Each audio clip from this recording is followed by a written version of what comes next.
Keeping you informed.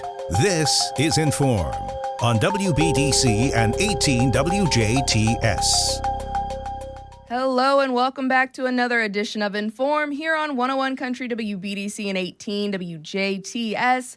I'm Kaitlyn Neukam, and today we're talking with Purdue Extension Dubois County. Kenny Eck in the studio with us to give us some tips on winter weatherization for your home and what all that entails. So welcome back. It's a pleasure to have you. Thanks. Great to be back again. Fantastic. So, Kenny, you brought in a handful of things that you want to, remind homeowners, remind people who are maybe even considering home ownership or, have kind of just forgot in the throes of a busy life. Yep. We've got furnace maintenance as well as some other tips on how to, keep that cold weather at bay as we traverse into the cooler weather. So what do we need to know about kind of weatherizing? Yeah, so, Kaitlyn, this time of year is when everybody kind of plays the game. I know all the frugal Germans in the county here. My family's always trying to say, can we get to November the 1st, which we're way past now, without turning the furnace on? Okay? Absolutely. So right now we're going to be getting in some weather. If you've got garden stuff out there, you need to bring it in because it's going to get frosted in a couple days. It's time to wrap that up. But when we're looking at the furnace, that's the first thing I'm going to talk about today is you need to really kind of look at it to make sure it's working correctly and safely. So if you're out there doing furnace maintenance, the things you might get out of it is increased efficiency. You want it working correctly, increased lifespan. If it's not going to fall apart, you might have it a little bit longer, save yourself some money there. Dependability. You don't want to have the big snowstorm come through and you're sitting there with no heater and you're running for the electric space heaters or whatever you might have. You're working about warranties, making sure you're doing things correctly so the company honors when there are problems. Increased safety and then air quality. So we're trying to make sure everybody in the family is safe in that home. So what I'm talking about today is a little bit of some things you should do on your furnace as we fire these things up. In the summer, it's always about the air conditioner, but right now we're looking at the heating part of it. And what I'm going to talk about are things that you can do at home yourself. If you don't feel comfortable doing this, what I'd recommend is going to one of the local contractors. They're very capable. They're usually trained, especially if that's where you purchase the air conditioning furnace unit from, and have them do the work if you don't feel comfortable. But for those guys and gals that like doing home repairs themselves, there's some simple things you can do to increase the efficiency as well as make things safer for you and the people in the home there. So the first thing, of course, is just simply change the air filter. This is something I think about every month or so you should be looking at. It depends on the filter. Some filters are designed for 3-month use. Also, it depends on what you have going on in the home. If you have lots of animals, lots of pets that might have some kind of dander, or you're making craft projects that generate a lot of dust, you should probably look a bit more frequently than maybe that 1-month date. For our own home use, what I do is when I change that filter, I also take a magic marker out there and write the date that I change it and put it on the end that's sticking out of the furnace. So that way I know, did I do it this week or last week or when was it? Just kind of help me out with that. Clean around the furnace, make sure there's nothing there that might block it. Also, in my case, I have an LP furnace, so I've got flames and gas coming in, which it's safe to do that. But I've seen people before maybe store the winter paint that has an oil-based paint or the paint thinner next to the furnace because it's warmer there. Not really something you want to do. Keep it clear for safety reasons as well as make sure there's nothing explosive nearby. Put that someplace else in the basement or in the house so you're not going to cause problems. Clean the vents and ducts. This is a little more challenging. Do try to put your vacuum cleaner hoses in as far as you can. Just trying to get that dust and dirt and whatever else is in there, pet dander out of there. If you can't get through the entire ductwork, there are professionals that can come out and do that for a fee. Maybe do that once every 5-10 years at least with a professional once you know what it looks like inside, and then you can do the rest maybe yourself from there. Use your eyes, ears, and nose. Basically just go out and see what it looks like and what it hears like when it's working correctly. I grew up on a farm, so I'm always listening to machinery just in my blood. I listen to the car, listen to the truck, lawnmower, all that stuff. And late at night, I'll be laying there in bed, and all of a sudden it doesn't quite sound right, or the pilot light didn't quite sound right when it kicked in, and it's like, oh, shoot, do I need to look at something tomorrow? So, again, know what it sounds like when it's running correctly, and then keep an eye on it to make sure that something doesn't go wrong. Again, in the worst part of the year, that's when it usually happens. Things also you can try to do is, first of all, check your thermostat. Take a thermometer that you trust and place it on the wall exactly adjacent to your thermostat and see if the readings on the thermostat are actually correct. As they age, just like anything else, they can be off by a little bit. So make sure that that is the correct temperature if you're trying to set it at a certain degrees for your home. Check the pilot light. This means you might have to take the cover off the front of your LP propane stove if you have that. What you're looking for is a blue light. A lot of times there's going to be a little small glass window. You can see it in there. And that should not be anything but blue. That's the correct color. If it's a different color like a yellow or orange, it might not be firing correctly. There might be impurities in it. There might be a defect with the flame area that you might need to have looked at. So just check and make sure it's a nice blue flame in there. Other things to do is check where the condensation comes through, the drain pipe or hose or whatever you might have for your furnace. Sometimes those can be checked, especially if you're in combination with an AC unit in the summer months. You can have literally mold growing in those smaller tubes, and what you need to do is just run some hot water through there, maybe some kind of bristle brush. It depends on how long it is. Mine goes along 2 walls of the basement, so it's kind of tough to do. But do look through and make sure that pour water in the top and see if it comes out at the other end so you know that the furnace is draining correctly. Ours didn't one year. We still have little metal marks across the floor to the drain that showed that something was rusty inside, and once we got it fixed, it was great to go again. Check electrical connections. If you see something wrong, try to get those fixed or fix them yourself if you feel comfortable. Lubricate moving parts. A lot of those parts nowadays are sealed bearings, so it's not that big a deal, but if you do have lubrication needed in the older units, in the older houses, make sure you know what that is and fix them. And then finally, check what's called short cycling. What that means is you listen to the furnace kicking in and off, and it's on for like a second, it goes back out again, kicks back in for another second, goes back out again. It means there might be something wrong with the furnace, and you definitely need to call somebody in to have it looked at. Furnaces, when they quote what their ratings are, like 95% or 97% efficiency, it means it runs for a long time, so it can get the full heat going through it. It's burning correctly and all that type of thing. Usually your furnace isn't going to run long enough to make that heating efficiency number. That's done in a factory, but still there are ones that are better than others. So look for those higher numbers, but if it kicks in and out, kicks in and out, kicks in and out like that constantly, there's something wrong probably, and it needs to be looked at by a professional. And again, any of these things, if you feel a bit unnerved or nervous about doing something with your furnace, it is a large investment for your home, as well as there can be things that are challenging. Do call a professional in when you feel you can't do it yourself. Cleaning might not be a problem, but the electrical stuff and other issues, you probably need to have a professional come in. Absolutely. I wouldn't agree more. Me being someone who, again, doesn't necessarily own a home yet, but is very foreign to this type of maintenance.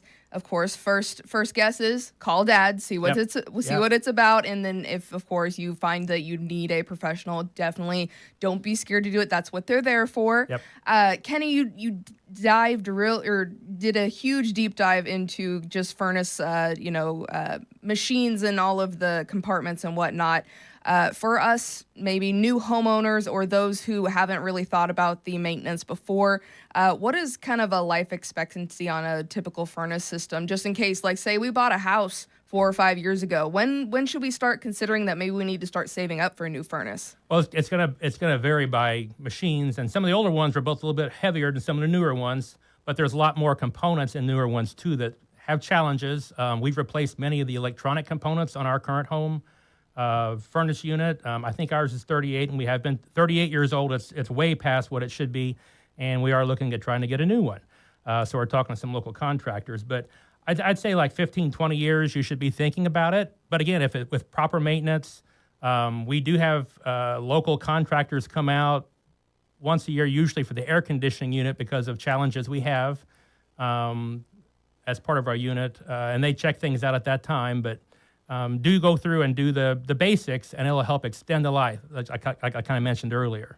Absolutely. And again, just like every homeowner and every house is different, every furnace system is going to be different for every individual. So, kind of keeping that in the back of your mind, and, having furnace maintenance just be just as important as, the AC unit outside, because we never like it when it's super hot outside and that AC is not cooling down the house. So Same thing goes for this kind of thing. And I would also kind of rope in, if you've got a wood burning stove or a wood fireplace, making sure that facilitation is also upkept, because you don't want that to backfire into your home in any way as well. Yeah, and a lot of people do have wood burning stoves. That helps extend the life because you're not using your furnace as much.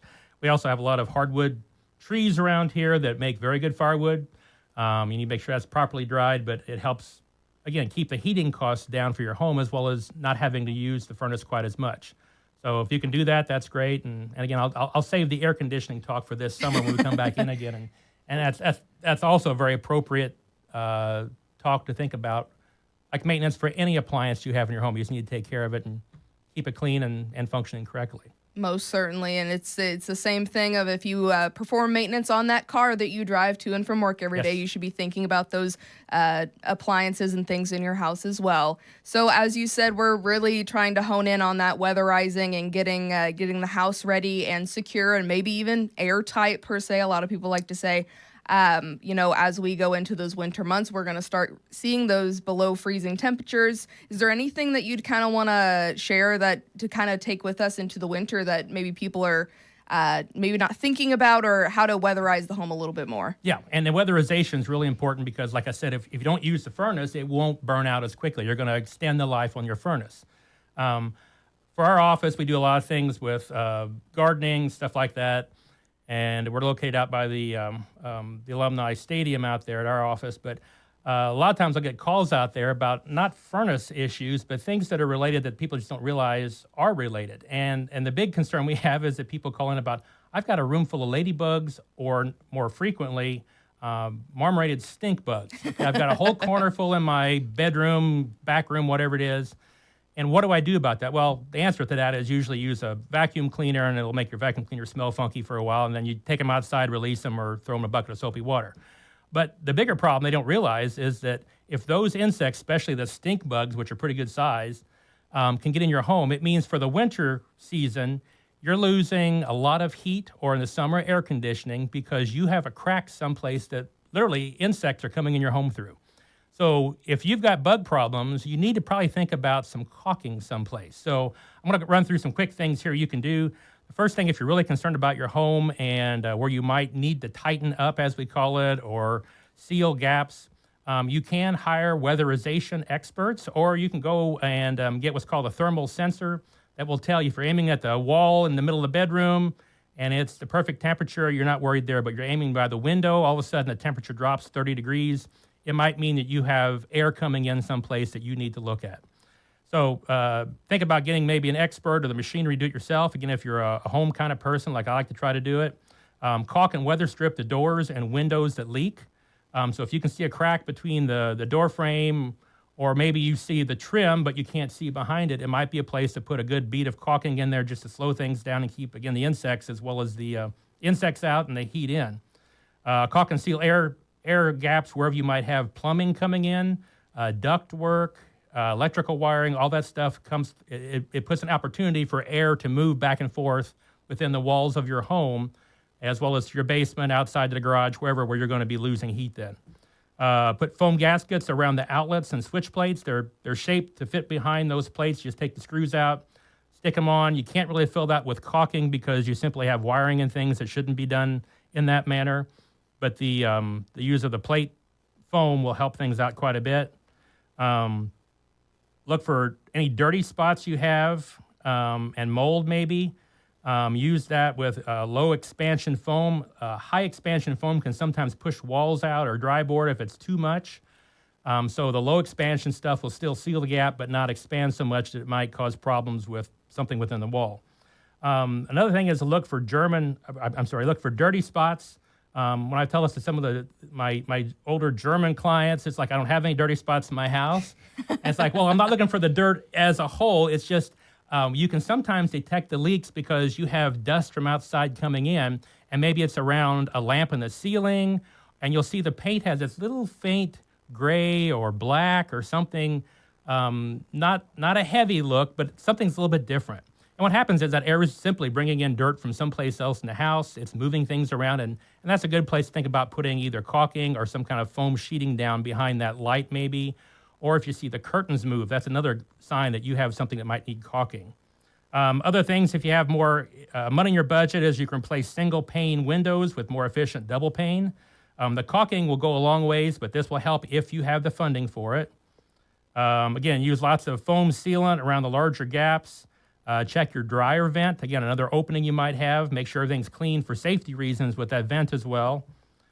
Maybe replace the exterior door bottoms and thresholds. A lot of times you'll have that metal strip at the bottom of your door with a little foam bump on it, and that is that's supposed to be flexible enough that when you close the wooden door or the metal door, it will brush against there so there's no air gap for air to come in and, again, just lose heat through the house. Make sure your fireplace flue damper is tightly closed when you're not using the fireplace like we mentioned earlier. And again, anything around that fireplace chimney or furnaces or gas-fired water heaters, make sure all those vents and things are sealed as well in any way you can. So again, we're going to try to make sure we have good maintenance on the furnace to begin with, and then make sure the bugs and the air and things stay out, or at least comes in more designed manner so we don't lose heat and run that heating bill up. And again, it's going to be supposedly a lot of snow, maybe I've been hearing rumors about from the Weather Service, so it might be a good time to look at some of those things and stock up on the firewood as well. Most certainly, and I will say, it might be something we overlook, but a lot of us here in Southern Indiana love having our windows open when it's in between that certain degrees and letting that fresh breeze in. Make sure this winter, whenever you're done with the windows, that they are in a locked position. Yes. Otherwise, that little bit of air is going to get in. You're going to get extra cold. Yeah, and usually it's that one last bedroom nobody looks into because you need to have the air go through the entire house, and then somebody forgot to hit that one switch in the back, and that's where the bugs get in too usually. So absolutely. So again, just I think Kenny, you did a great job of running through all the things. I think if you just wanted to plan a weekend or plan a day in the weekend, or when you and your family are together, you just run through all of these things in a checklist. I think that would ensure that you get your house weatherized and ready to go. And if you drag the kids along, maybe you can teach them a little bit about how the house works as well. That's what we did when mine were a lot younger. Changing the batteries in the smoke detectors, checking for different things, and that's part of it was for their electrical project for 4-H too. But yeah, like anything, take the kids along just so they can see you doing it and getting away from those little iPads and phones and things like that once in a while. It doesn't hurt either. So most certainly. Kenny, is there anything else you want to make sure to mention? We've ran through a lot of information today. One other thing I'll mention is we're doing a food drive right now. Folks interested in helping out. It's not just us. It's also SWICAC, Dubois Cares, Mentoring, all those groups located in the center out on 5th. It's the old 5th Street School building. They're taking donations right now with some of the government shutdown things. There's concerns about some of the kids in the local schools. I think there was a number of like 184 kids that are of concern because of some of the shutdown with the SNAP programs or what was previously called food stamps.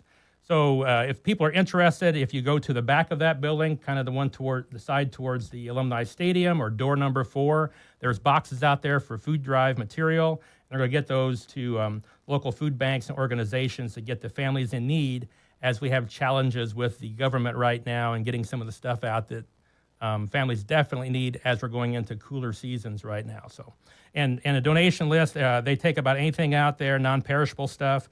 Anything not glass-oriented, so it might break. Everything from canned goods, cereal, oatmeal, granola bars, peanut butter, jelly, spaghettis and sauce, hamburger helper, rice noodle sides. All those things are taken out there. And again, just to help the local communities out and give back to people that might definitely need it this time of year as we get into the holiday seasons. Most definitely, and I want to say thank you to all of those, including Purdue Extension Dubois County, that are at the center on 5th, who have put this food drive together. I think that's an amazing asset that we have here in Dubois County, and we hope for the best as everyone plans their winterization efforts this winter, as well as for this food drive. But Kenny, we appreciate your time today, and wish you well as we go into the colder months. Yeah, keep warm. Keep warm. Try to keep warm. That's all we can ask. Keep warm, find friends, and go do something warm together, especially in the holiday seasons and thereafter. So fantastic. Well, we appreciate your time today. We appreciate you listening and watching this In.form here on 101 Country, WBDC, and 18 WJTS with Purdue Extension Dubois County.